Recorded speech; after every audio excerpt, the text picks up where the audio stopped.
الحمد للہ رب العالمین۔ آئیے اللہ سے چلیں امت اسلامیہ فرمانے والے آقا و آبا مدد مصطفیٰ محمد مصطفیٰ صلی اللہ علیہ وسلم کی بارگاہ میں انتہائی عقیدت و محبت کے ساتھ سلام کرنا کریں بڑے بابا سیدنا مولانا محمد علیہ وسلم صلاۃ و سلام علیکہ یا رسول اللہ صلی اللہ علیہ وسلم۔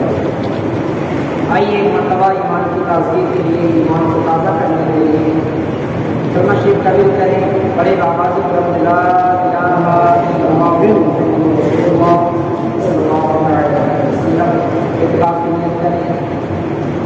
نویت سنت الاتفاق، میں نے اتفاق کی نیت۔ حضرات، آج جمعے کا دن ہے اور یہ جمعے کا دن اللہ تعالیٰ کی جانب سے ہم تمام کے لیے بہت بڑا دن ہے، اور اس دن کو جمعے کا دن جو ہے وہ مومنین کے لیے عید کا دن گویا کہ قرار دیا گیا ہے کہ جس طرح انسان کے لیے رمضان کے روزے رکھنے کے بعد یہ عید میسر ہوتی ہے اور جس دن کا تو رتبہ ہے، جس دن وہ خوشی حاصل ہوتی ہے، وہی مقام اللہ تعالیٰ نے جمعے کے دن کو بھی عطا فرمایا۔ اللہ تعالیٰ قرآن مجید فرقان حمید میں ارشاد فرماتا ہے ان الذین یتلون کتاب اللہ واقاموا الصلاۃ، کہ بے شک وہ لوگ جو اللہ کی کتاب کی تلاوت کرتے ہیں، واقاموا الصلاۃ، اور وہ نماز قائم کرتے ہیں، وانفقوا مما رزقناہم سرا وعلانیہ، اور وہ لوگ جو اللہ کی راہ میں کھلے طور پر یا پوشیدہ طور پر اللہ کی راہ میں اپنے اللہ کی دی ہوئی نعمتوں کو قربان کرتے ہیں، پیش کرتے ہیں، تو پھر گویا کہ اللہ فرماتا ہے یرجون تجارت، وہ یہ سب کچھ کیوں کرتے ہیں؟ وہ گویا کہ اپنے رب کے ساتھ تجارت کرنے والے ہوا کرتے ہیں۔ اور تجارت کیسی؟ آگے فرماتا ہے لم قبول، اگر اپنی زبان میں اس کی تفسیر کی جائے تو ہم دیکھیں کہ بھی آج انسان دنیا کے اندر رہ کر کوئی تجارت کرتا ہے تو اس کے ذہن میں دو چیزیں ہمیشہ رہتی ہیں کہ لاس اور پروفٹ، اس کے انسان کو اس میں نفع بھی ہو سکتا ہے، انسان کو اس میں نقصان بھی ہو سکتا ہے۔ بزنس کی یہی تو امور ہے کہ دو چیزیں انسان کو رکھنا پڑتی ہیں۔ اگر انسان کے ذہن میں یہ چیزیں نہ ہو، صرف فائدہ ہی فائدہ، تو سوچے کہ مجھے تو پروفٹ ہی ہونا چاہیے، مجھے فائدہ ہونا چاہیے، تو وہ بزنس مین نہیں ہو سکتا ہے۔ ایک بزنس مین کے لیے ضروری ہے جو اپنے ذہن میں ایک چیز کو رکھتا ہے کہ اس میں نقصان بھی ہونا ہے، مجھے اس میں فائدہ بھی ہونا ہے۔ لیکن اللہ فرماتا ہے کہ وہ لوگ، یہ تو دنیا کے بزنس مین ہیں، لیکن جو قرآن کی تلاوت کر کے اور نماز قائم کر کے اللہ کی دی ہوئی نعمتوں کو اللہ کی راہ میں قربان کر کے یہ سب کچھ نیکیوں کے لیے کرتے ہیں، گویا کہ وہ ایک تجارت اپنے رب سے کر رہے ہوتے ہیں، اور گویا کہ اللہ ان سے فرماتا ہے کہ اے لوگوں، یہ ایک ایسی تجارت ہے کہ اگر تم مجھ سے یہ تجارت کر لو گے تو اس میں کبھی تم کو کبھی نقصان نہیں ہونا ہے، بلکہ ہمیشہ تمہیں اس میں کیا فائدہ ہی فائدہ ہوگا۔ یعنی گویا کہ انسان کی نعمت اس آیت کریمہ کے اندر اللہ نے تین چیزیں بیان فرمائی، حالانکہ اور اس کے علاوہ بھی دیگر اعمال ہیں، دیگر نیکیاں ہیں، اس کو کرتے رہنا چاہیے، لیکن اس آیت کریمہ کے اندر ہم دیکھتے ہیں کہ سب سے پہلے اللہ نے کیا فرمایا؟ قرآن کی تلاوت کرنے والے، سبحان اللہ، نماز قائم کرنے والے اور اللہ کی دی ہوئی نعمتوں کو قربان کرنے والے اللہ کی راہ میں، وہ کیا ہے؟ گویا کہ اپنے رب سے تجارت کر رہے ہیں، گویا کہ وہ اپنے رب سے بزنس کر رہے ہیں، اور وہ ایسا بزنس ہے کہ اگر وہ اس کو آنکھیں نیچے اور بغیر سوچے سمجھے اور بغیر کسی مشورے کے بھی اگر وہ بزنس کو کرنے لگے تو انہیں کبھی نقصان نہیں ہو سکتا ہے۔ جتنی بزنس کریں گے اللہ تعالیٰ اپنی ان کی برکت دیتا ہے۔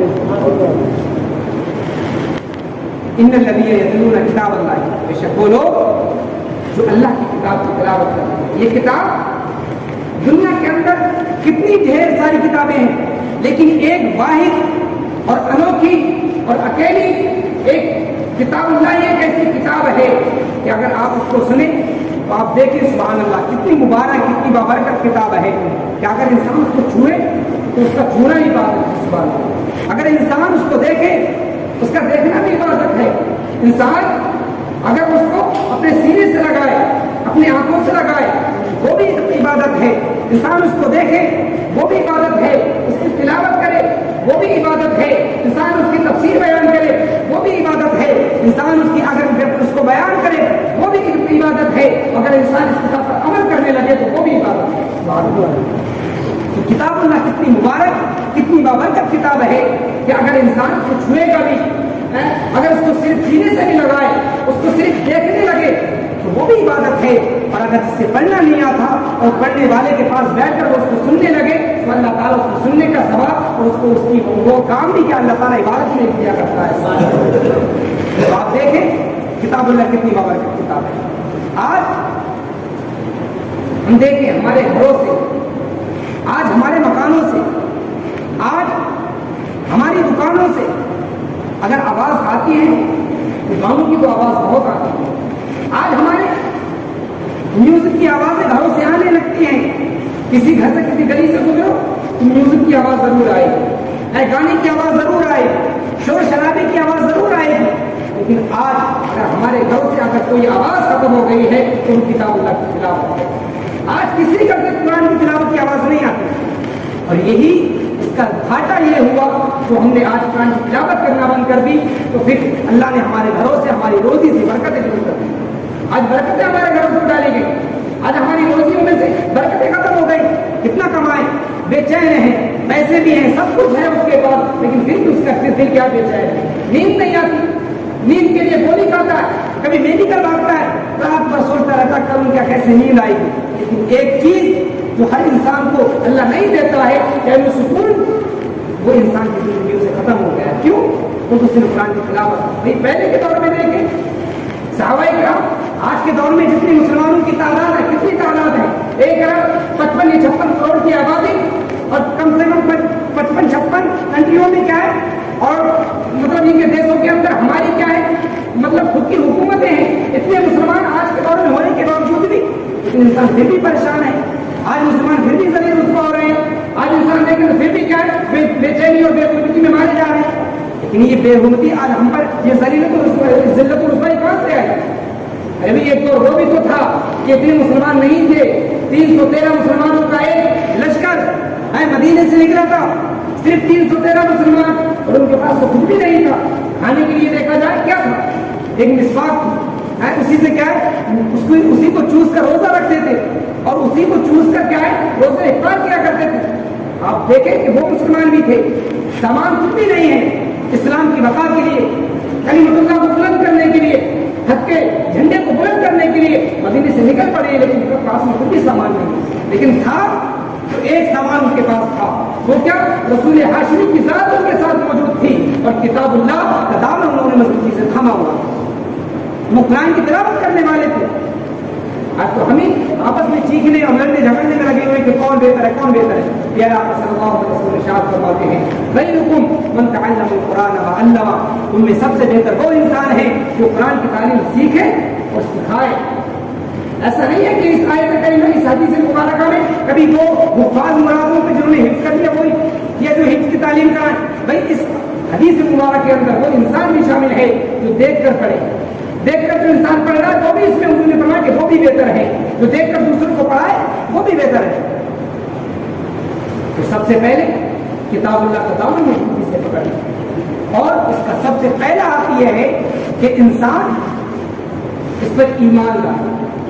ایمان کیا کہ اس کے ایک ایک کلمے ایک ایک حرف کا انسان حق جانے کہ یہ اللہ کا کلام ہے، کوئی اس کو مخلوق نہ جانے، بلکہ جس طرح اللہ اور اس کی صفات اس کی ذات جو ہے وہ قدیم ہے، یوں ہی کیا ہے کہ کلام اللہ قرآن مجید بھی کیا ہے قدیم ہے۔ ہاں اس کو ایک دیا کی طرح رکھنا چاہیے اور اس کی تلاوت کرتے رہنا چاہیے، اور تلاوت کرنے میں کتنا ثواب ہے۔ ایک حدیث پاک کے اندر حضور صلی اللہ علیہ وسلم ارشاد فرماتے ہیں کہ من قرأ من القرآن حرفا فلہ عشر حسنات، حضور نے فرمایا کہ جس نے قرآن سے حرف پڑھا تو اللہ تعالیٰ اس کے نامہ اعمال میں 10 نیکیاں لکھا کرتا ہے۔ 10 نیکیاں ایک حرف پڑھے۔ اور ایک حدیث کے اندر اللہ مضمون بیان کرتا ہوں کہ حضور نے یہ جز بیان کرنے کے بعد فرمایا کہ میں یہ نہیں کہتا کہ الف لام میم یہ ایک حرف ہے، بلکہ الف الگ حرف ہے، لام الگ حرف ہے، اور میم الگ حرف ہے. اگر کسی نے الف لام میم پڑھا تو گویا کہ اس نے 3 حرف پڑھے اور 3 حرف پڑھے اور اللہ ایک حرف کے پڑھنے پر 10 نیکی عطا فرماتا ہے. تو اس نے گویا کہ 30 نیکیاں کمائی. اللہ تعالیٰ اس کے نامہ اعمال میں 30 نیکی ڈال دیتا ہے. سبحان اللہ. قرآن مجید اس کا دامن اس کی تلاوت کیجیے, مضبوطی سے پکڑیے. اور یہ تو کچھ بھی نہیں ہو. ایک حدیث پاک کے اندر حضور ارشاد فرماتے ہیں القرآن الصیام یشفعانی لیبتہ یوم القیامت. حضور نے فرمایا کہ قیامت کے دن جو قرآن مجید اور ماہ رمضان کے روزے رکھنا, یہ قیامت کے دن اپنے اپنے بندوں کی اپنے اپنے اصحاب کی شفاعت کریں گے. سبحان اللہ. مطلب قیامت کے دن ہے, بندہ کے نامہ اعمال توڑے جا رہے ہیں, روزے آئیں گے, انسانی شکل میں روزہ آئے اور کہے گئے اللہ اس نے کیا ہے روزہ رکھا, میں اس کا روزہ ہوں.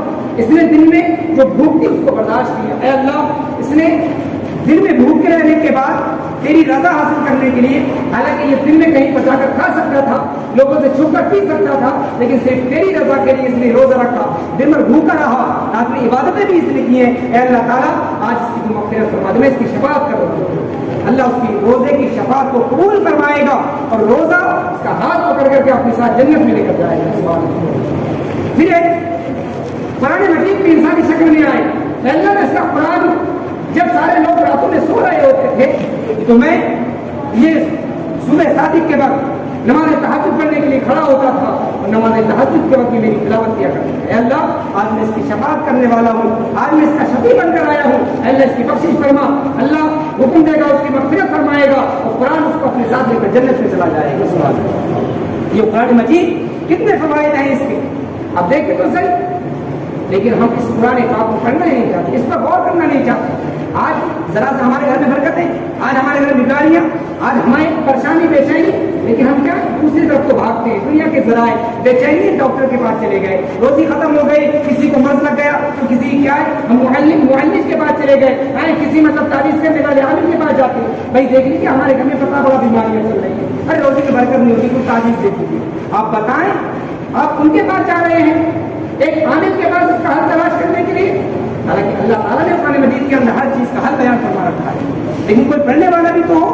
آج ہمارے گھروں سے قرآن کی تلاوت ختم, ہم خوبصورت جا کر پوچھتے ہیں کہ ہمارے گھر میں بیماریاں کہاں سے آ رہی ہیں. خدا کی قسم جو قرآن مجید حضور نے فرمایا ہے کہ ہر بیماری کی شفا قرآن مجید کے اندر رکھی گئی ہے. سبحان اللہ. جو کام ہم دوسروں کے پاس جا کر کراتے ہیں, اگر خود ہم اس کے عامل ہو جائیں, خود اس کی تلاوت کرنے والے ہو جائیں, اس کو سینے سے اس سے محبت کرنے والے ہو جائیں, تو کیا اللہ تعالیٰ اس کی شفا جو اس میں اللہ نے رکھی وہ ہمیں عطا نہیں فرمائے گا؟ ضرور فرمائے گا, لیکن عمل کرنے کی ضرورت ہے. آپ قرآن مجید پڑھنے والے کی برکتیں دیکھیں. دنیا کے اندر تو برکتیں ہوتی ہیں, اور جب انسان قبر میں جاتا ہے تو پھر اس کی برکتیں کیا ہوتی ہیں. سبحان اللہ. آپ نے ابھی سنا کہ جب انسان قیامت میں ہوگا تو پھر قرآن مجید اس کی شفاعت کرنے کے لیے آئے گا. ایک حدیث سے بات کرتا ہوں, فرماتے ہیں کہ اقرأوا القرآن فإنه یأتی یوم القیامة شفیعا لأصحابہ. انہوں نے فرمایا کہ قرآن کی تلاوت کرو, اس لیے کہ یہ قیامت کے دن اپنے اصحاب کو تلاش کرتے کرتے ہوئے اس کا شفیع بن کر آئے گا. سبحان اللہ. سبحان اللہ. تقسیم ہند سے پہلے, ہند کی ابھی تقسیم نہیں ہوئی ہے. بیان کیا جاتا ہے کہ ایک گاؤں میں کسی کا انتقال ہوگا, اس کی قبر کھودنے کے لیے وہ قبرستان پہنچے تو اس کی قبر کھودتے کھودتے برابر کی قبر کی ایک اینٹ نظر آئی, اور تھوڑی سی جگہ ان کو نظر آئی. انہوں نے کیا دیکھا کہ برابر کی جو قبر مبارک ہے اس میں جو لاش اور جو مومن ہے اس کا کفن بھی میلا نہیں ہوا ہے. سبحان اللہ. کفن بھی, اور اس کے جب انہوں نے دیکھا کہ یار اس کا کفن بھی میلا نہیں, بالکل صاف شفاف لباس ہے, کفن ہے, تو انسان کی جستجو اور بڑھ جاتی ہے. انہوں نے ایک اینٹ تو خود ہٹی تھی, اب دوبارہ انہوں نے دوسری اینٹ کو خود ہٹا کہ دیکھا تو جائے کہ معاملہ کیا ہے. جب قبر کو تھوڑا سا اور کھولا گیا تو کیا دیکھتے ہیں کہ قبر پوری کیا ہے روشن ہے, اور قبر کے اندر سے خوشبو آ رہی ہے. لوگوں نے جلدی سے اس قبر کو بند کیا اور اس کا پتہ نکالنا شروع کیا کہ یہ قبر ہے کس کی. اس کے گھر تک جانے کی کوشش کی. لوگ پتہ کرتے کرتے ہوئے اپنے مقصد میں کامیاب, اس کے گھر تک پہنچے. اس کی بیوی جو بیوہ ہو چکی تھی, بوڑھی بھی ہو گئی تھی, اس کے گھر جا کر اس کے اعمال کے بارے میں پوچھا کہ مائیں ذرا یہ تو بتائیں کہ کھلا قبر کے اندر آپ کے جو شوہر مبارک ہیں, آپ یہ تو بتائیں کہ اس قبر میں ان کے نامۂ اعمال کیا تھے, دنیا کے اندر کیا کیا کرتے تھے.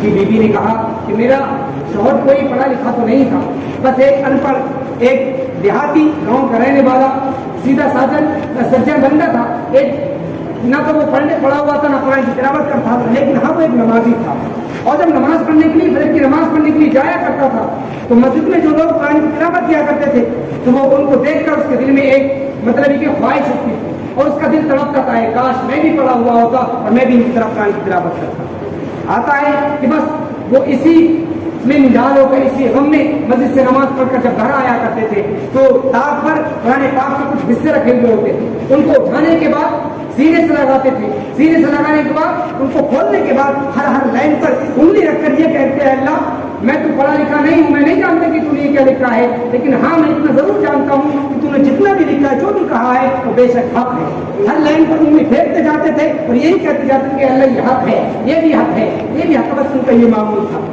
لوگ سمجھ گئے کہ اللہ نے ان کے قرآن کی محبت کی وجہ سے جو ان کے دل میں بالغانہ قرآن کی محبت تھی، قرآن کا پڑھنے کا جو جذبہ تھا، اللہ نے ان کے جذبے کی وجہ سے ان کی قبر کو روشن کر دیا ہے اس بات میں۔ تو آپ اندازہ تو لگائیں، قرآن سے جو محبت کرے صرف سینے سے لگائے تو پڑھ کر نہیں جانتا، اللہ تعالیٰ اس کے اتنے انعامات سے نواز رہا ہے، تو جس انسان نے قرآن کی تعلیم سیکھنے اور سکھانے میں کوئی زندگی گزارتی ہو تو اللہ تعالیٰ پر اس کا کتنا بڑا رحم کرم ہے۔ دوستان گرامی، قرآن کی تلاوت سب سے پہلے ہم اپنے زندگی کا حصہ اور سب سے اہم حصہ بنائیں۔ گھر کے اندر اگر اٹھیں تو سب سے پہلے ہماری زبان پر ہمیں نبی رسول ہاشمی نے تعلیم بھی یہی دی ہے کہ ہماری زبان اگر کھلے تو سب سے پہلے ہماری زبان پر کوئی اور کلمہ نہیں، صرف اللہ کا ذکر ہونا چاہیے۔ ہماری زبان جب بند ہو، سونے کے لیے جائیں تب بھی ہماری زبان پر کوئی اور کلمہ نہیں ہو بلکہ اللہ کا ذکر ہونا چاہیے۔ اور آپ دیکھیں آج تو ماحول سب کچھ الٹا ہو گیا نا، فجر کی نماز بھی نہیں پڑھتے لوگ، باپ ہے تو وہ بڑے بڑے بستر پر، ماں ہے تو وہ بھی بڑے بڑے بستر پر نمازیں قضا کر رہی ہیں، پھر سوچتے ہیں کہ ہماری اولاد ہمارے ہاتھ سے چھوٹ کیسے گئی، اور ہم خود ہی اس میں نمازی نہیں بن پائے۔ اگر ہم نمازی ہوتے اور نماز پڑھنے کے لیے خود اٹھتے اور اپنے بچوں کو بھی اٹھاتے تو پھر دیکھتے اس کی رونقیں، اس کی برکتیں ہمارے گھر کے اندر کس طور پر نظر آتی۔ تو یہ عمل کرنے کی کوشش، اور قرآن مجید کا سب سے پہلا حق اس پر ایمان لانا کہ اس میں جو کچھ ایک ایک حق اللہ کی جانب سے وہ حق ہے وہ کلام اللہ ہے، اور دوسری چیز اس کو جس طرح پڑھنے کا حق ہے اس طرح پڑھنے کی کوشش کریں۔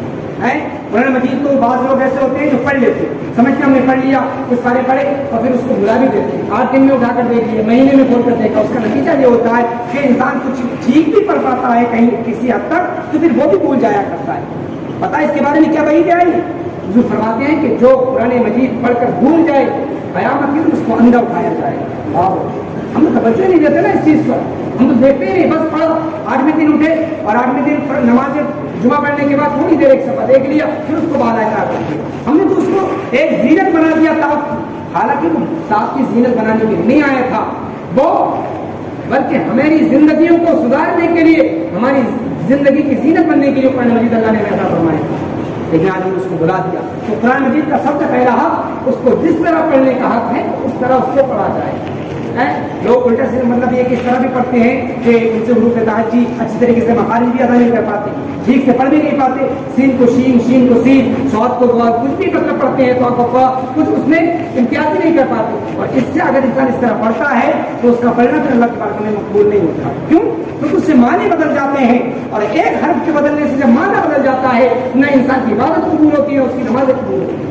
اور نمازوں کے اندر غور کریں، جو ہم صورتیں پڑھتے ہیں اور دیکھیں تو کسی کو سنا کر تو دیکھیں کہ کس حد تک ہم صحیح پڑھتے ہیں، ہم نہیں پڑھ پاتے، ہم جو صورتیں رٹی رٹائی ہیں اس میں بھی غلطیاں کر دیتے ہیں۔ الحمد شریف ہے اسی میں ہم غلطی کر دیتے ہیں، الحمد ہاتھ کی جگہ ہم کیا الحمد سے کہنے لگتے ہیں، ایک لفظ کے بدلے سے ہم دیکھیں اگر کسی نے الحمد کی جگہ الحمد کہہ دیا، یعنی بڑے ہاتھ کی جگہ چھوٹا ہاتھ کہہ دیا، اس کی نماز ہی نہیں بن سکتی، معنی بدل جائے گا، اور پورا معنی جب الٹا ہوگا تو پھر نماز ہی شروع انسان کی۔ تو اس لیے سب سے پہلے ہمارا یہ فرض بنتا ہے کہ ہم نے جو قرآن پڑھ رکھا ہے، ہر کوئی پڑھنا جانتا ہے، لیکن سب سے پہلے اس کو اچھی طریقے سے پڑھنے کی کوشش کریں۔ اس کے لیے ہر انسان کوشش کر سکتا ہے جس وقت بھی چاہے، اور اس لیے ہم نے ایک ماحول کو بنانے کی کوشش کی ہے۔ پچھلے کم سے کم 8, 9, 10 دنوں سے بھی کیا ہے، یہ ہمارا الحمدللہ معمول بھی ہے کہ ہم عشاء کے بعد جو بھی طلبہ پڑھنے کے لیے آتے ہیں ہم ان کو نماز اور اس کے بارے میں بتاتے ہیں کہ نماز کے اندر کیا ضروری باتیں ہیں. اس نماز کے اندر یہ بھی ہمیں جاننا ضروری ہے. جو عمل کریں کم سے کم اس کے بارے میں تو جانیں. اگر ہمیں حدیثوں کا علم نہیں, قرآن کا علم نہیں, دوسری چیزوں کا علم نہیں, لیکن کم سے کم اتنی چیز کا علم تو ہمیں ہونا ضروری ہے کہ جو چیز ہم کرتے ہیں, نماز پڑھتے ہیں, اس کا علم تو ہو. زندگی گزارتے ہیں کم سے کم زندگی گزارنے کے سلیقے کے بارے میں ہمیں معلوم ہونا چاہیے کہ کیا حلال ہے, کیا حرام ہے, کیا جائز ہے, کیا ناجائز ہے. تو یہ ہم نے معمول الحمدللہ بنا رکھا ہے کہ مدرسے میں عشاء کے بعد ہم جو بچے آتے ہیں کہ وہ پڑھتے بھی ہیں, اور ہم نے ایک اور نیا معمول بنانے کی کوشش کی ہے, ایک انتظام کہ جو حضرات قرآن شریف پڑھے ہوئے ہیں, چاہے وہ میرڈ ہے انمیرڈ, کوئی شادی شدہ غیر شدہ, کوئی بھی اس میں امتیاز نہیں ہونا چاہیے کہ ہماری عمر اتنی ہوگی. میں نے پچھلے جمعے کو بھی کہا تھا اور اس سے پچھلے کو بھی کہا تھا کہ علم دین سیکھنے کی کوئی عمر نہیں ہے. انسان کی شرم نہیں کرنا چاہیے کہ میری اتنی عمر ہوگی تو علم دین کب سیکھوں گا. ہم اس نے فرمایا تھا نا, اطلبوا العلم من المهد الى اللحد, علم دین حاصل کرو مہد پالنے سے لے کر جائے قبر تک. تو ابھی تو ہماری عمریں ہیں, سیکھ سکتے ہیں, کم سے کم اپنی زندگی اپنی نماز کو درست کرنے کے لیے قرآن کی تلاوت اور اچھی طریقے سے سیکھنے کی کوشش کریں. تو عشاء کے بعد مدنی قاعدے کو پڑھانے کی کیا الحمدللہ ہم کوشش کر رہے ہیں کہ جو بھی اس کو سدھارنا چاہے اور جس نے اس کو محنت کے ساتھ پڑھ لیا تو انشاءاللہ وہ اپنی زندگی گزارنے کے لیے کم سے کم علم دین ضرور سیکھ جائے گا اور قرآن مجید ٹھیک ٹھیک پڑھنے لگے گا. یہ ضروری نہیں کہ انسان ایک ایک پارہ پڑھے یا دو دو پارے پورا قرآن پڑھے. اگر انسان نے ایک ہی پارہ, ایک ہی رکوع, ایک ہی صفحہ اگر اچھے انداز میں اس نے پڑھ لیا تو اللہ کی بارگاہ میں وہی قبول ہو جائے گا. اور اگر انسان نے پورا قرآن مجید بغیر مخرج اور بغیر یوں ہی کتے سے پڑھ دیا تو پھر وہ اللہ کی بارگاہ میں قبول نہیں ہو سکتا. تو جو حضرات اس طرح کے ہیں, آپ آئیں اور اپنے گاؤں کے لیے, اپنی نئی نسل کے لیے اور اپنے بزرگوں اور اپنے بچوں کے لیے کیا ہے, یہ ایک شان اور ایک مطلب یہ کہ تحریک چھوڑ کر جائیں کہ ہاں ہمیں اپنے سب سے پہلے اپنے دین کے بارے میں سمجھنا ہے اور قرآن مجید جو اللہ کی اتنی بڑی نعمت اللہ نے عطا فرمائی ہے اس کے بارے میں بھی ہمیں اس کو مضبوطی سے اچھی طریقے سے پڑھنا بھی سیکھنا ہے اور اس میں اللہ کیا فرماتا ہے اس کے بارے میں بھی ہمیں سیکھنا ہے. تو اس بارے میں غور کریں اور عشاء کے بعد آپ زیادہ سے زیادہ حضرات آنے کی کوشش کریں تاکہ ہم اپنی زندگیوں کو گزارنے کے لیے صحیح طریقے پر دین حاصل کر سکیں. اللہ تعالیٰ ہم تمام کو عمل کی توفیق عطا فرمائے. میرے بولنے میں جو خامیاں کوتاہیاں ہوں اللہ تعالیٰ معاف فرمائے. ایک مرتبہ کلمہ شریف کا ورد کریں, پڑھے بابا لا الہ الا اللہ.